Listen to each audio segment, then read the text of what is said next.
اگر بھونکنا ہے تو اپنے آپ کو برملا رافضی کہلواؤ، مسلمان کیوں کہلواتے ہو پھر؟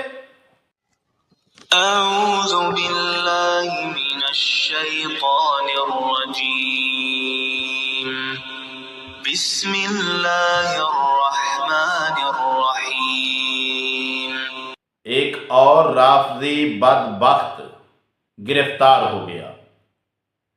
رافضیوں کا کام صحابہ کے خلاف بکواس کرنا، انہیں برا کہنا، یہ تو رافضیت کا ایمان ہے، دین ہے کہ انہوں نے اسلام کی اور اسلام کی معتبر ہستیوں کے خلاف باتیں کرنی ہیں۔ اور کچھ رافضی ایسے ہیں جو اپنے آپ کو مسلمان کہلواتے ہیں،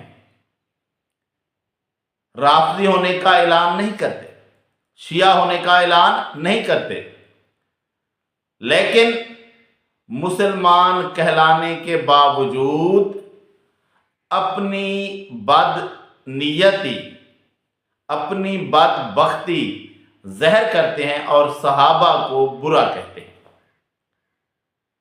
ان کا کام اپنے ہر بیان میں، اپنی ہر تقریر میں صحابہ پر بھونکنا ہوتا ہے۔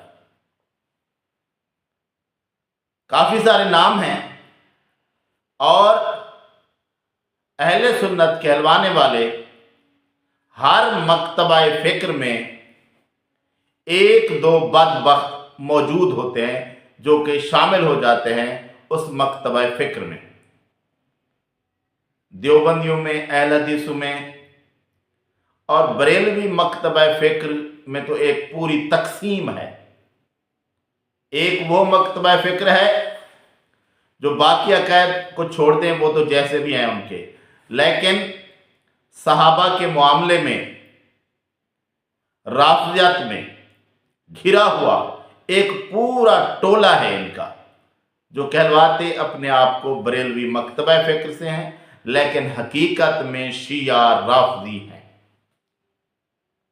انہی میں سے ایک فتنہ یاسین پادری، جو کہ اپنے ہر بیان میں، اپنی ہر تقریر میں صحابہ کے خلاف بکواس کرتا ہے، اور ڈھڈائی دیکھو اس بدبخت کی، پھر بھی اپنے آپ کو مسلمان کہلواتا ہے۔ صحابہ کے خلاف بھونکنا اور اپنے آپ کو مسلمان کہلوانا، یہ کہاں تمہیں زیب دیتا ہے؟ اگر بھونکنا ہے تو اپنے آپ کو برملا رافضی کہلواؤ، مسلمان کیوں کہلواتے ہو پھر؟ تو اس بدبخت کا کام کیا ہے؟ صحابہ پر بھونکنا، کبھی تو بنو امیہ کا نام لے کر، بنو امیہ کے جو صحابہ ہیں ان کے خلاف باتیں کرنا، انہیں برا کہنا، اور کبھی اس بدبخت کی دلیری دیکھو، یہ صحابہ میں سے بھی معتبر ترین لوگ، عمر رضی اللہ تعالیٰ عنہ، ابو بکر رضی اللہ تعالیٰ عنہ، ان کے خلاف بھی یہ بدبخت باتیں کرتا ہے، اور پھر دیدہ دلیری دیکھو اس کی، اپنے آپ کو مسلمان بھی کہلواتا ہے۔ بھئی تم اسلام کی وہ ہستیاں جن کے ذریعے اسلام پہنچا ہے اور مسلمانوں میں معتبر ترین ہستیاں ہیں، ان کے خلاف بکواس کرتے ہو تو تم پھر مسلمان کیسے ہو؟ تو اس بدبخت نے ہمیشہ صحابہ کے خلاف نفرت پھیلائی، ان کو برا کہا، اور پھر اس کے خلاف ایف آئی آر ہوئی۔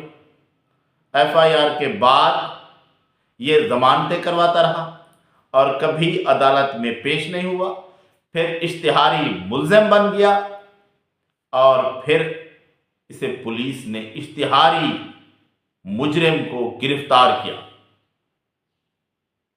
اور اب یہ بدبخت سلاخوں کے پیچھے ہے۔ تو ایسے بدبختوں کی لٹریشن ہونی چاہیے۔ کیوں؟ کیونکہ یہ علماء نہیں ہیں، یہ فتنہ ہیں، فتنہ۔ ہاں، کچھ لوگ کہتے ہیں کہ پھر ہر طرح کے علماء اس طرح اگر کیس ہوں گے تو پھنستے ہیں۔ بھئی علماء کو بیان کرنے میں اگر الفاظ کے چناؤ میں کوئی غلطی لگ جائے وہ الگ بات ہوتی ہے، لیکن اگر برملا نام لے کر ہمیشہ یہی سلسلہ ہو، صحابہ کو برا کہا جائے، ان پر زبان درازی کی جائے، تو یہ غلطی تو نہیں ہے۔ ہاں جب غلطی لگتی ہے وہ الگ بات ہے، لیکن جب برملا صحابہ کو برا کہا جائے وہ الگ بات ہے۔ تو یہ بدبخت اور اس جیسے اور بدبخت کافی سارے ہیں جو کہ اصل میں بدبخت رافضی ہیں، لیکن صحابہ کو برا کہنے کے لیے، اسی فتنے اپنے کو پروان چڑھانے کے لیے یہ رافضی نہیں کہلواتے بلکہ مسلمان کہلوا کر